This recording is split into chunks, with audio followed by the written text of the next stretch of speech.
Jordan Peterson made me an atheist. I used to be an incredibly devout Catholic, wanted to become a Catholic priest, and then when I read Maps of Meaning, one of his books, he showed me that every benefit of religion could be explained through natural ends, and that Catholicism nor any particular religion has a monopoly on meaning, purpose, morality, or the benefits of religion. And on a secondary note, in the last half of the video, I want to talk about how Jordan Peterson allowed me to accept myself as a gay man. I used to be an arch conservative listening to Ben Shapiro all the time and Jordan Peterson, incredibly devout. And now I am gay and a non-believer. And today I want to walk you through that story. First, if you want to talk more about this journey and talk to me, I have my Discord server for $1 a month. If you want to have similar types of conversations, we have a thriving community, and my Patreon allows people to support this work and get early access to work. So let's dive into the video. First, I'm going to have to kind of give you a crash course on Jordan Peterson and why he's an atheist. Then I want to dive into my actual story of how he made me an atheist. And if you want to skip to that, skip through the boring stuff, go to this timestamp, and that's where things get juicy. And then I want to talk about Jordan Peterson and gay rights. And then last, and certainly not least, I'm going to talk about why I left Jordan Peterson behind and no longer look up to him. So, today's going to be a long video. Strap in, skip around, and let's dive in. If you're familiar with modern religion, especially online, you've likely heard of Jordan Peterson. He's admired by many, especially younger men who see him as a sort of intellectual internet dad. And at the same time, he's also heavily criticized for remarks that many consider transphobic, racist, sexist, all of the things. And regardless of where you stand, it's undeniable that Peterson has fundamentally shifted how an entire generation approaches religion. He's influenced thousands, maybe even hundreds of thousands, to take faith more seriously. But for me, he had the opposite effect. He made me an atheist,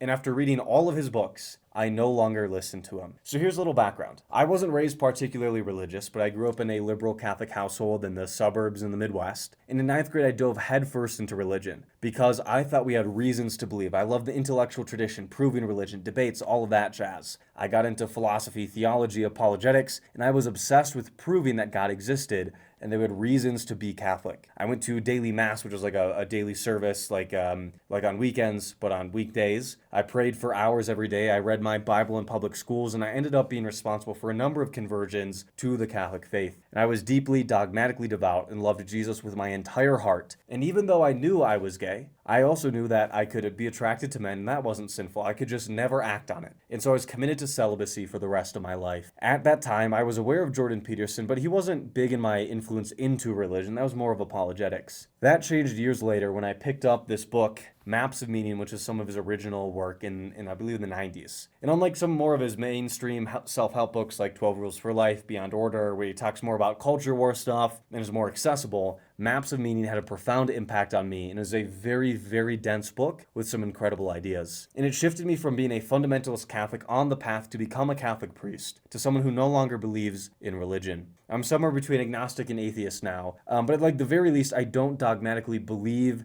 in the supernatural. While reading Maps of Meaning, which is during a time where I was doing a lot of debates, I was talking to a lot of Mormons in Utah because I was traveling there for work a ton. But I was reading this book and I came to the realization, every perceived benefit of religion had a natural explanation. Take daily mass, which is this time where we grow closer to Jesus. It's like this morning service that I go every morning before school. Only a handful of people in a parish of a few thousands. Like, it was a rare thing. Like, it was something that I was quite devout about. And I used to go every morning, and it brought me peace. It gave me a sense of connection to Jesus. It helped me feel close to deceased relatives. It gave me inspiration of how to live out God's life for that day. And it was a sacred ritual that set my tone for the day. Or take the rosary, which is a bunch of prayer beads, or Lectio Divina, which is reading the Bible and really looking at words and reading the Greek and figuring out meaning. What's God trying to communicate to me? And all these practices brought me comfort and clarity. I'd pray while walking, while driving, listening to worship music, silence throughout the day, and a lot of times I would pray instead of doing homework, obviously.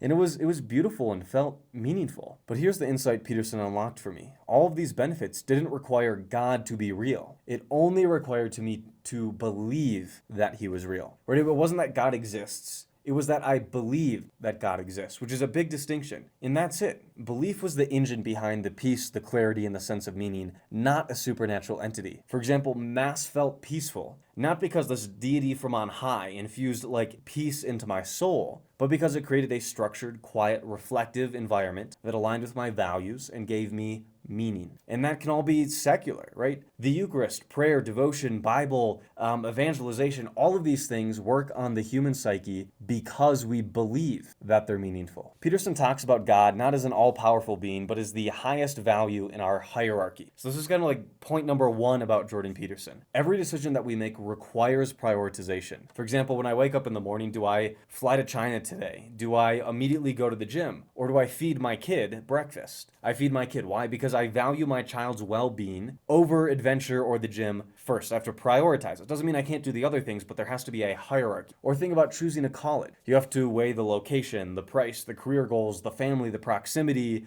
your experience of it. You have to prioritize in order to make a decision. Even survival, though, can be outweighed by love. Many parents say they would die for their children. And as we move up this value pyramid, the thing at the very top, the thing that you value the most above everything else, that is God. Or I should say that's what Peterson defines as God. The thing that you would give everything up for, the thing that gives meaning to this entire hierarchy, that is what he means by God. But that doesn't require supernatural identity or being to prioritize. It could be family, justice, peace, or purpose. People that don't believe in God have a hierarchy. And this framework helped me realize that even if I no longer believe in God, I still worship, as he puts it, in the sense that I prioritize something above everything else. And Peterson's self-help advice isn't religious in the traditional sense. It's about becoming intentional with your values and decisions, and that's incredibly useful. It's like a bookcase. If you put the wrong books in the wrong place, it's going to be confusing and you can't live your life. Then you have to sacrifice the short term for the long term. You have to sacrifice your own needs for other people's needs. You have to be able to think intentionally about how you create these hierarchies. And so it also explains why religious people often have strong careers, solid families, ethical frameworks, and can balance this, because they're good at prioritization. They've been trained to keep what matters most at the top, namely their conception of God. But here's the thing, all of that, the self-denial, the structure, the moral guardrails, the things that you would never do even if it gave you immense benefit, can still exist without the supernatural. You don't need an ethereal, outside of time, space, and matter God, this ontological or metaphysical, all-powerful being out there to live that way. The language of religion, let's say worship, faith, and prayer, adds emotional weight to otherwise secular practices, right? Belief that you can't ever do something does have a physical impact, does have an impact on how people make decisions. So the language of religion, let's say worship, faith, and prayer, that Jordan Peterson takes on and reinterprets, that adds emotional weight to these other practices, and that they're useful in many ways. They don't prove the metaphysical claims, this first mover type of a claim. All they prove is that there's practical benefits. And I didn't leave religion because I stopped seeing it as beneficial. I left religion because I realized that those benefits didn't require God to be real, only the belief of them being real. And whether or not Jesus actually walked the earth isn't important in religion. What matters is that belief in the idea can influence how people act. It's a powerful psychological tool, but it doesn't make it true. Another thing Jordan Peterson is known for, and kind of this is step two, is his deep knowledge of the Bible and his ability to pull meaning from biblical stories. That he says, the Bible says this. Well, the Bible actually says a number of things, and there are a number of historical interpretations, but he's imbuing these stories with immense meaning. But when he talks about scripture, he's not reading it as divine revelation. He doesn't believe that it's the inerrant word of God. He sees it as deeply meaningful, with many different interpretations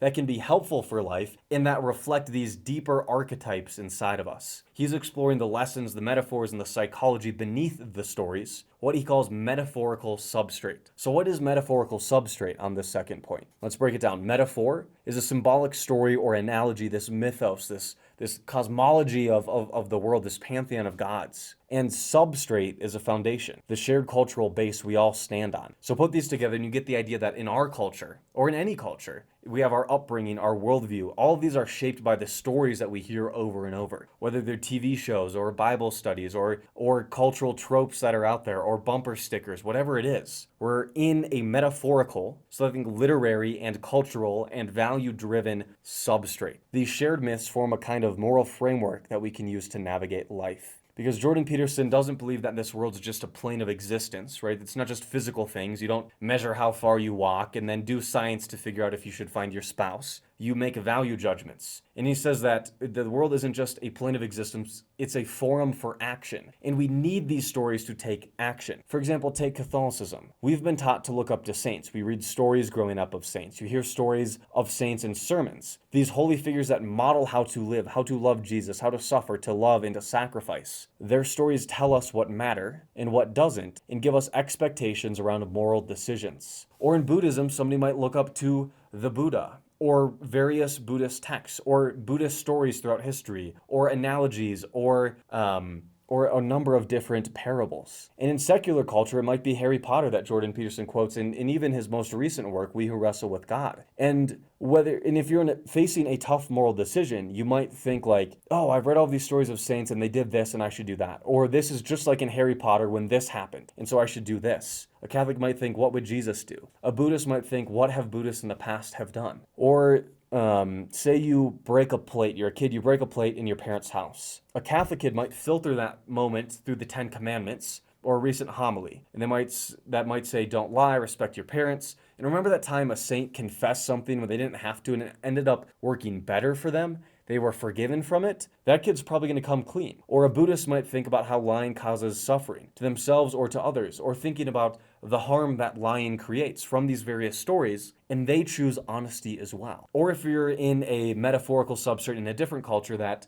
extols the virtue of lying, that every story you hear is about how people get away with lying, then you're probably going to decide that lying is fine. And it all depends on the stories that you live in. And this idea shapes everything from how we treat our parents to how we view our relationships. If every story around you says that breakups are the end of the world, everyone regrets it, and that's the only story and experts that you ever hear, you're not going to break up. And on the opposite side, a different metaphorical substrate in which friends say relationships are temporary, relationships and breaking up are empowering, that nobody's ever regretted their relationships. When you're faced with a dilemma over should I break up, you're probably going to break up, right? So that's how metaphorical substrates affect our decision making. That stories don't just entertain us. They shape what we believe is possible, moral, and worth. And in Christianity, these stories are everywhere. You're struggling, that's just like Jesus in Gethsemane. You're celebrating, it's just like the wedding feast in Cana. You're stuck, remember Moses and the Exodus. Even in something personal, like for example, me being gay. These stories around me affected my decision-making process. Or an example of a metaphorical substrate, stories of ex-gays who found misery in the gay lifestyle but turned to God and were healed. These were top of mind. And these stories affected my decision-making process. And whether or not these stories were true didn't matter. They formed my reality and how I thought about these big issues. And so here's what Peterson's getting at. Everyone has to prioritize. The question is, where do these priorities come from? That's where the metaphorical substrate comes in. He argues that the Christian substrate has provided a solid moral framework for truth, goodness, order, and is more utilitarian. And if we lose it, we risk chaos. That's his fear. It's not that he thinks God inspired this work, but that it's really helpful and maybe one of the few things that are truly helpful. If society doesn't have these shared stories, then why tell the truth? Why resist authoritarianism? Why not just obey the system when it tells us to do something that harms people? And he gives extreme examples like Soviet Russia, which he has a ton of artwork from, or North Korea. Places where the dominant substrate might be work until you die, or worship the state, or our leaders are beyond reproach. There too, people have stories that shape them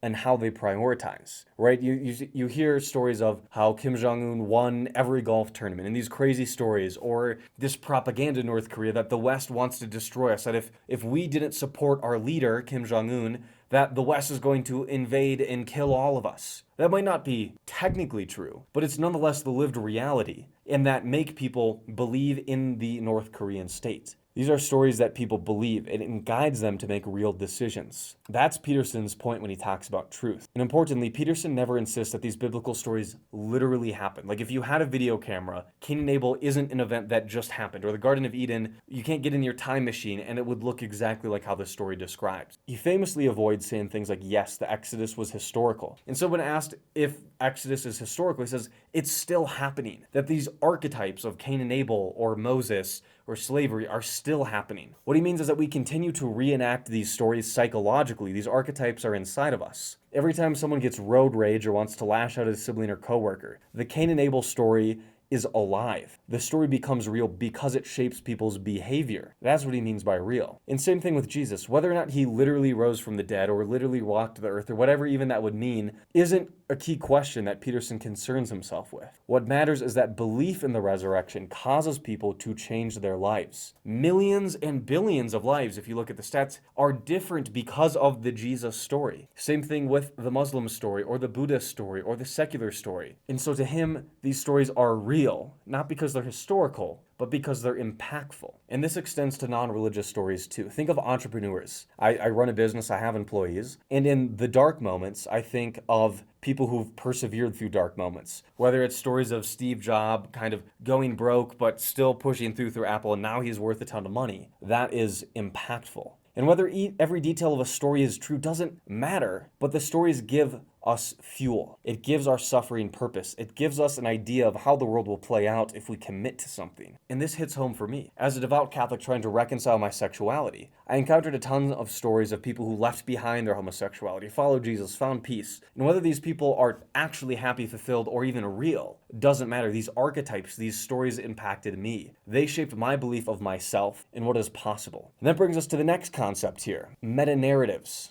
If a metaphorical substrate guides how we prioritize, a meta-narrative answers the question why, or where is this going? Where is my life going? What is the overarching story that gives my choices meaning? I think a friend of mine who's moving out to Colorado, and he was here a few weeks ago visiting, and he looked at a mountain and was like, oh, I want to be able to hike up that. And previously he said that he wasn't working out a ton because going to the gym for the sake of going to the gym is useless. It's not meaningful. It's dumb. But when you go to the gym and you think like, oh, this gets me closer to my goal of this mountain, or whatever the goal is out there, you see like your going to the gym helps you get to this future reality. And it's the same way with religious people. Getting up early to pray, that's part of the pathway to heaven. Saying no to temptation, that's how we stay on track. Sacrificing this is going to get me these gifts later on. Sacrificing comfort now means greater glory in heaven, or being a more disciplined or a better father out there. Sticking to purity now is going to allow me to find a better wife in the future. This meta-narrative pulls everything together. These actions today don't just affect me today. They affect me a week or a year or my eternity down the line.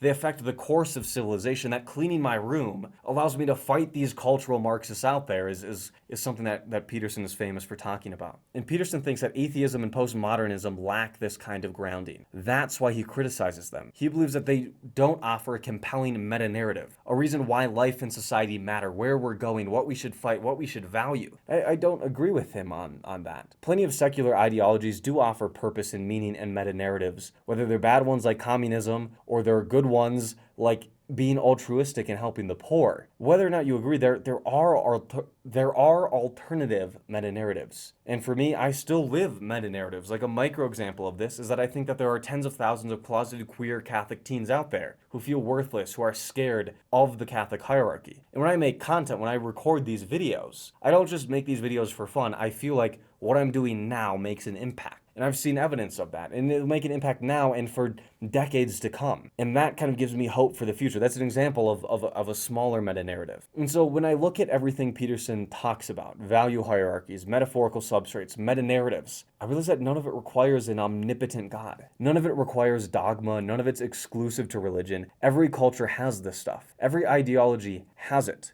If religion is just about teaching people what we value, then yeah, everyone's religious. But that's not what most people mean of when they say God. Because when Jordan Peterson means God, he doesn't mean a supernatural entity. He means a hyper-real meta-truth, a sort of utilitarianism with poetic language on top is what he means. That religion is helpful. And he's talking about Western culture. He's talking about how stories like David and Goliath or the Garden of Eden are cultural tropes that we bring up in conversation, and that they continue to shape how we see ourselves in the world. And he's worried about losing these stories. We're losing our metaphorical substrate. How could we ever contend with cultural tropes without David and Goliath? And so that brings us down to something personal and practical. How did Jordan Peterson actually make me leave religion? And so we've cleared the ground for 10, 15 minutes on his beliefs that I think are really important to know. But this is the part, if you've skipped here, of why I actually left. And it comes down to this realization. Everything that I loved about religion, everything I thought made my life beautiful, meaningful, powerful, was actually predicated on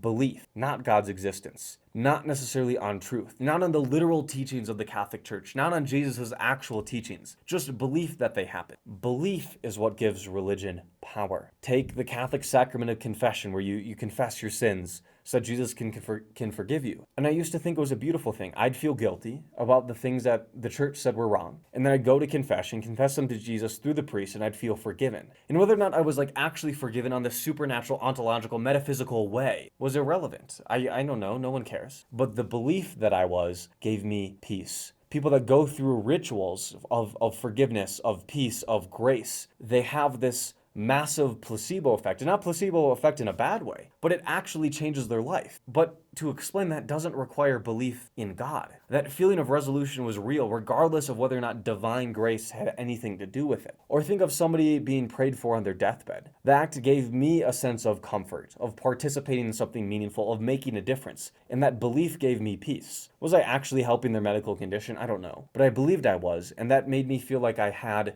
purpose. And same thing for the person on their deathbed who's passing away, feeling like there's community around me, feeling a sense of peace, and I know what happens next after I pass away, that my suffering now isn't arbitrary. That belief is what gave them peace. And we don't need God to explain that. We need the idea that people believe in God, but we don't actually need God. Or example, I wanted to become a Catholic priest because I believed in saving souls and bringing people to Jesus. I genuinely thought that if people didn't know Jesus, they were at risk of eternal damnation and missing out on this supernatural relationship with Jesus. So my entire life had this purpose. Not because God actually said it or I had good reason to absolutely know God said it, but because I believed that he said it. I loved the idea that I could help people better their lives through faith. That drew me in. And that's an evolutionary drive to preserve our species. A lot of people get evolution wrong where it's only about the immediate and me and my genes and my progeny. But a lot of times we see throughout the animal kingdom, animals sacrifice for their species overall and find profound meaning in helping their species continue.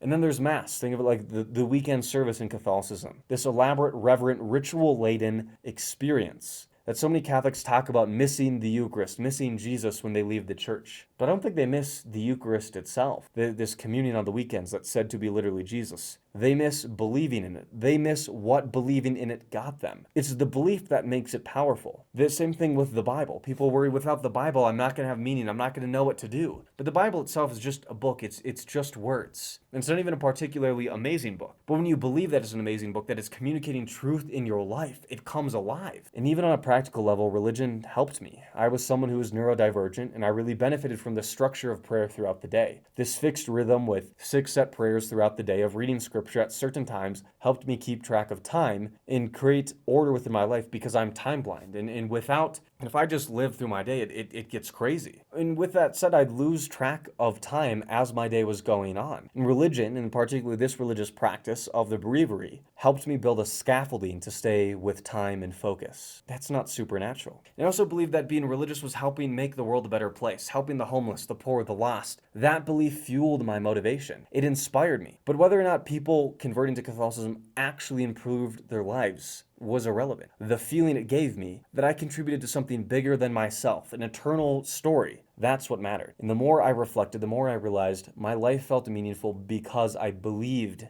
in God, not because I absolutely knew God was objectively real on a supernatural level. All of these feelings of purpose, clarity, forgiveness, morality, peace, whatever it was, they came from belief, not existence. Strip away the belief, strip away God's existence, and you no longer need God's existence. And that's what Jordan Peterson helped me to see. He talked a lot about how people need belief systems in order to prioritize, to find meaning, to build these maps of meaning, to organize their lives. And I think he's right about that. He even talks about how he acts as if God exists. And he thinks that to be moral or to structure your life is to be religious, which he's expanded the idea of religion so wide, and in a way that's not the same of what other people mean by religion. He doesn't need to say God is real in a literal supernatural sense. Just that belief in God helps people live better lives. And so I started asking myself, wait, is my life better because of these things? Or is it just because I believe in these things? Prayer, for instance, we know from scientific studies that it doesn't physically change anything about the world. There's no measurable force coming out like from your hands when you pray. But believing that it works can bring comfort. Believing that it works can bring healing. It can bring peace. It can bring down anxiety. It can give you a sense of purpose, like you're doing something in the midst of chaos. It can give people hope. That can strengthen relationships and reduce anxiety. Those effects are real, but they're driven by belief. So when I stepped back and looked at my religious life, I had to ask, do I love the faith because it's true or because it feels good? That's the question that Peterson pushed me to reconsider. In his books, he talks a lot about significance, about how belief systems map meaning onto the world. But none of that requires supernatural explanations. None of it needs a literal God. And that's how Jordan Peterson, somebody who's made more people religious, ended up making me an atheist. Because I realized all the peace, all the structure, all the purpose I thought I had from God. It was just belief. That's all it ever was. And nonetheless important. I didn't go from the super devout person directly to atheism precisely because of this book, but it was a huge stepping stone for me. But what I can say definitively is this.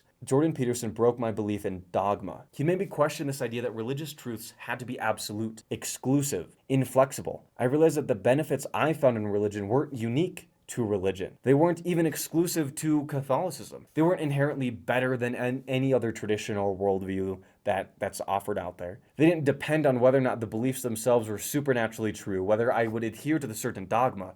My religion, my relationship with Jesus, like all other relationships and institutions, were constructed. And that's not a bad thing. That's not a diss. Construction isn't inherently negative. We build houses, we build societies, we build rituals, we build relationships, we build friendships, we have children. This doesn't make them fake. It doesn't flatten the field, but it does make them distinctly human, which means they are distinctly negotiated and up for interpretation. And once I saw that, it opened a door. If belief is the thing that gives life meaning, not the metaphysical truths of the claims, then I can get those same benefits from other beliefs, from other worldviews, from secular systems, from community, from love, from creativity, from relationships, from commitment. I didn't have to cling to dogma anymore. That was making my life hell. That realization was massive, and it led me to the next chapter in my story. Jordan Peterson made me pro-LGBT. I was so deep into the closet. I recognized that I had same-sex attractions, but I knew that God was telling me I could never act on them. And so that's where I was coming from, and Jordan Peterson was a moderating force. And once again, I want to be super clear here. I don't support Jordan Peterson's takes, especially on queer issues. I was surrounded by people who genuinely believed that a same-sex couple could never, ever, under any circumstance, no matter the qualifications, adopt a child. Even if this was the last child in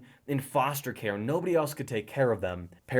Children had to have either no parents or a mother and a father or one of each. They couldn't have two dads. And it didn't matter because queerness was always a disqualifier. And so while Jordan Peterson has some extremely problematic takes on queer issues, his views still moderated me than the ones I was raised in. And that's how far gone my worldview was. And he introduced me to a concept that changed me. The idea that meaning comes from voluntarily taking on responsibility. To find purpose, he says you must sacrifice for something bigger than ourselves. And honestly, that helped me reframe queerness. Catholicism told me I could never have a family, or at least a family with somebody to whom I'm attracted. But I'm not even a little bit attracted to women. So the church was asking me to either marry somebody who I wasn't attracted to, or be single. Because even the priesthood was eventually off the table, and I was rejected from becoming a Carmelite monk in these ultra-traditional circles, even though I was celibate, even though I technically wasn't gay. And I had no vision on how to take on responsibility, how to become a man while being gay, because I couldn't sacrifice. But queer love is a path to sacrifice. My current relationship now has changed me over the years. It's taught me that I can't do whatever I want at all times, that I have to prioritize, I have to give, I have to grow, I have to sacrifice, and that provides meaning in my current relationship of 2.5 years. And that's what Jordan Peterson was preaching. Even he acknowledged that maybe part of the issue in the gay community is that we've never had a socially accepted pathway to maturity. We weren't allowed jobs, families, or homes. So of course people went crazy because there's no societal norms there. Of course people spiraled, whether it's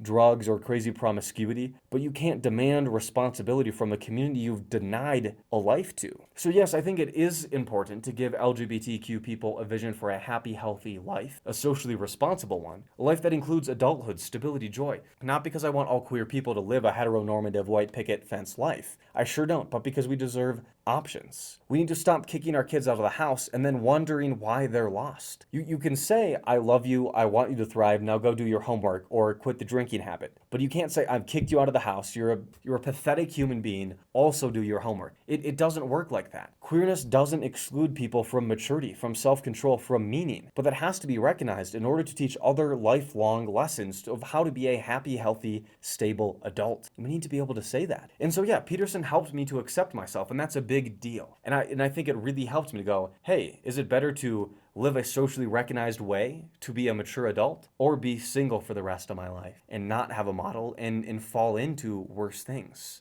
Now, I want to explain as somebody who's read all of Jordan Peterson's books, Maps of Meaning, 12 Rules for Life, Beyond Order, as well as We Who Wrestle with God, that I could barely make it through that. I want to explain why I've left behind Jordan Peterson.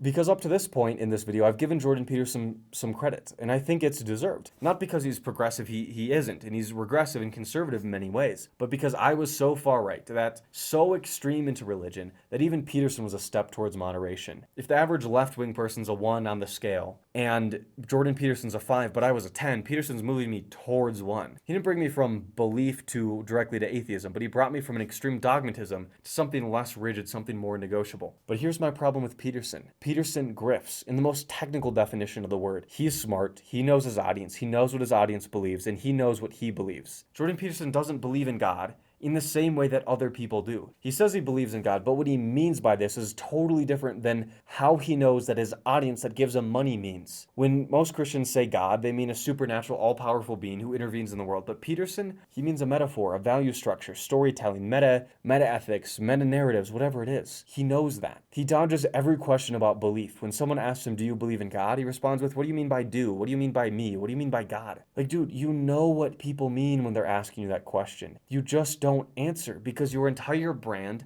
and money and career depends on people assuming that you're on their side. And so, yeah, I think he's grifting, and that's one reason why I walked away. The second, once you learn how to translate Peterson's verbose language that sounds smart, sounds intellectual, that uses big words, and you learn how to translate that down to what he's actually saying, he stops sounding smart. You realize it's just a few simple ideas, dressed in needlessly confusing jargon to sound smart. I've read, like I said, all of his books. And once you know how to decipher what he's saying, once you know the code, it's all kind of boring, it's repetitive, it's tautological, it's uninspiring, it's nothing new. I could barely make it through We Who Wrestle with God, because once you realize what he's saying, it just goes in circles. It's nothing new. He's not making new arguments, he's just repeating the same structure over and over again. And third, and most importantly, Jordan Peterson has terrible takes, like flat out harmful on many things. I don't understand how you go from like biblical metaphors directly to attacking Elliot Page's doctor on Twitter.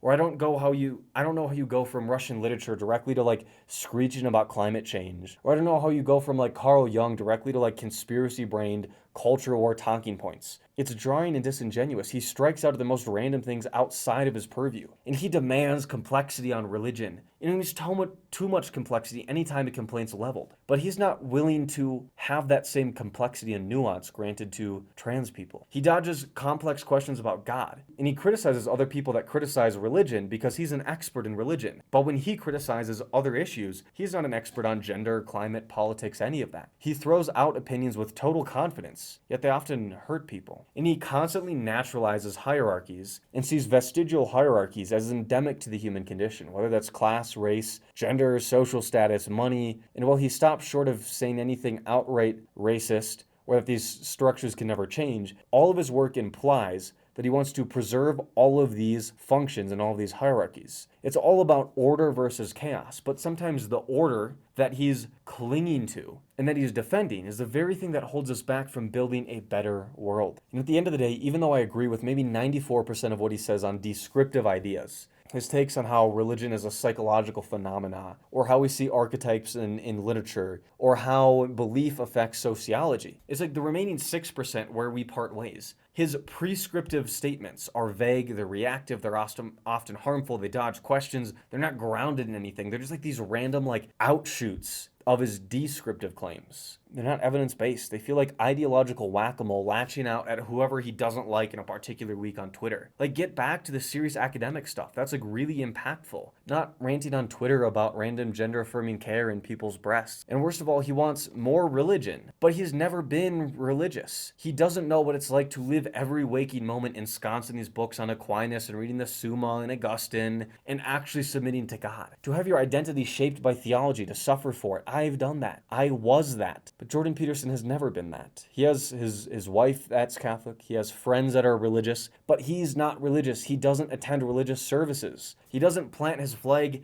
in anything, so he gets to sit on an island of one where everybody's doing it wrong except for Jordan Peterson. He's got this weird complex where he thinks he's the sole person on planet Earth that has finally figured out how to do this stuff. It's like having a personal trainer that never works out, or a financial coach that is deep into debt. Like, you want somebody that's done the things and he's never been religious. I've always joked that I'd love to start a charity of taking all of these people that like promote religion and tell people to go to church, and actually taking these people to church. Like, the people pushing and peddling religion, I want to take them to church and to show them like what it's actually like, because there are pros and cons on both sides. And so, yeah, that's why I say Jordan Peterson made me an atheist. Not because he debunked religion, but because he helped me see that everything I loved about my faith could be explained through his own framework without needing a supernatural God. The magic is gone, and in some ways that's sad, but I'm okay with that. I've learned a lot, I've grown, I've moved on, and I have now built a happy, healthy life, not as a counter to religious fundamentalism, but in spite of it. That I've picked the beliefs and the ideas and the lifestyle that I want to have in my life, and I'm happy now, without having to live this dogmatic life. Life really does get better when you get to negotiate, when you get to plan, when you get to figure out what you want. And there's more to say. I've probably listened to more Jordan Peterson than anybody else out there in the universe would care to. But for now, I think I should end it here, and that's the end of my rant. I don't think there's anything supernatural about religion. That's the end of my rant. Like I said, you can join my Discord server to talk to me, to talk to my community, to think through these big issues around religion. Do I want to become more religious? Do I want to be less religious? Join Discord for $1 a month to hop on calls, to talk to people in a similar situation. And if you want to make this work possible, I've flown across the country for dialogues. I'm in this very nice studio here, all because of your supportive work on Patreon that make all of this possible. And so, yeah, I'll see you guys in the next episode.